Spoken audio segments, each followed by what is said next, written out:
सतगुरु तेरा ही आसरा। कमाई में बरकत प्रदान की। प्रेमी हरनेक सिंह, गांव माशी के, जिला मोगा, पंजाब से। सच्चे सतगुरु पातशाह जी के हुक्म के अनुसार मुझे पिछले काफ़ी समय में दरबार में साध संगत के जूतों की मरम्मत करने की सेवा मिली हुई थी। एक बार मैं काफ़ी लंबे समय तक बीमार रहा, जिससे मेरी कमाई का साधन बंद हो गया और इसी कारण मैंने थोड़ा थोड़ा पैसा कर्ज लेते लेते अपने सिर पर बहुत भारी कर्ज चढ़ा लिया। समय पाकर मेरा शरीर तो स्वस्थ हो गया, परंतु मानसिक परेशानी के कारण मैं अपने आप को बीमारों से भी अधिक दुखी महसूस करता था, क्योंकि मैं उस कर्ज को अपने सिर पर बहुत भारी बोझ समझता था।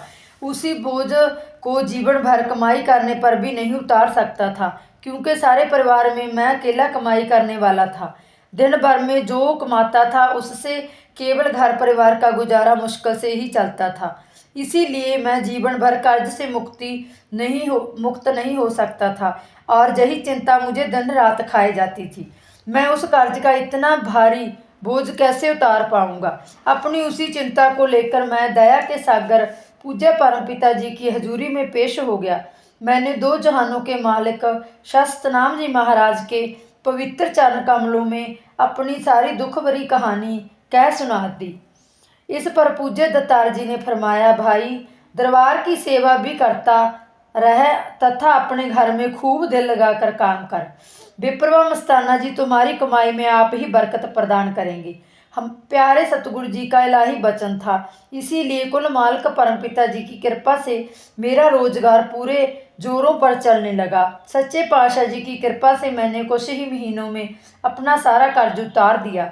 मैं अपने गांव में जूते बनाने का कारोबार करता हूँ और दरबार में ही यही सेवा करता हूँ। यह प्रत्यक्ष मिसाल है तथा बिल्कुल स्पष्ट है कि शहंशाहों के शहंशाह पूज्य परमपिता जी की अपार रहमत के द्वारा मैं क्षण मुक्त होकर अत्यंत प्रसन्न हूँ। यह सब कुछ सतगुरु जी की कृपा से ही संभव हुआ है। इसीलिए मैं अपने पूजनीय सतगुरु परमपिता शास्त्रनाम जी का अत्यंत आभारी हूँ। धन धन सतगुरु तेरा ही आसरा।